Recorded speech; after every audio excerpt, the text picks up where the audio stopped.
सबसे पहले आप ये सारे कमेंट्स देखो।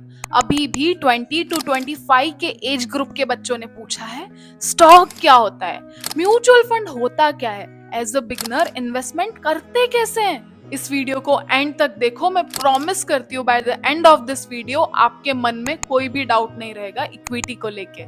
Welcome you all back to my series A to Z of finance with Sejal. Today we have E for equity. Stock share क्या होता है। मान लो एक कंपनी है, उसको किसी प्रोजेक्ट के लिए, ग्रोथ के लिए पैसा चाहिए, तो वो हम जैसे लोगों से कहती है क्या तुम मेरी कंपनी में पैसा लगाना चाहते हो, और उसके बदले मैं अपनी ओनरशिप भी तुम्हें दूंगा।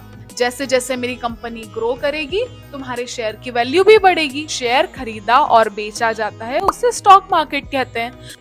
बट एक प्रॉब्लम है, मैं किस कंपनी का शेयर खरीदूं, किस कंपनी को पैसा दूं, इसके लिए जरूरी है कि मैं उस कंपनी के बारे में जानूं, रिसर्च करूं, वो कंपनी कैसी है, ग्रोथ प्रोस्पेक्ट कैसे हैं। ना तो मेरे पास इतना टाइम है, ना मेरे पास इतना नॉलेज है। तो हम क्या करते हैं, हमारा सारा पैसा एक ऐसे समझदार इंसान को देते हैं जिसका नाम होता है फंड मैनेजर। सारा पैसा किसी एक इंसान को दे दिया, लेके भाग गया तो ऐसा नहीं होता है। वो सिर्फ मैनेज कर रहा है, फंड मैनेजर। उसको अपॉइंट करने के लिए बड़ी बड़ी असेट मैनेजमेंट कंपनी होती है जो हमारे असेट को मैनेज करती है, जैसे HDFC, ICICI, पराग पारिक, मोतीलाल ओसवाल। तो हमारा काम इजी हो गया। जब हम किसी कंपनी का शेयर खरीदते हैं तो हम सिर्फ एक शेयर के मालिक बनते हैं। कंपनी ने अच्छा करा तो हमारा शेयर ऊपर जाएगा, कंपनी ने अच्छा नहीं किया तो हमारा शेयर नीचे आ जाएगा। बट म्यूचुअल फंड में ऐसा नहीं होता, क्योंकि म्यूचुअल फंड एक बास्केट है। बास्केट को ऐसे समझो, एक थाली है, उस थाली के अंदर रोटी, सब्जी, दाल, राइस सब कुछ है।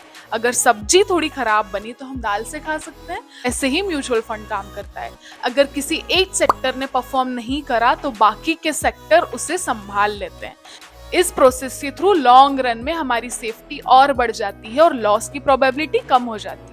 अब इन्वेस्ट कैसे करना है। 3+ हो और आपके पास ये सारे डॉक्यूमेंट है तो आप इनमें से किसी भी ब्रोकिंग ऐप में अपना ही डीमैट अकाउंट ओपन कर सकते हो। ऐसा अकाउंट जो आपके शेयर्स, म्यूचुअल फंड्स, ETF को स्टोर करते। एज अ बिगनर मुझे कहाँ इन्वेस्ट करना चाहिए।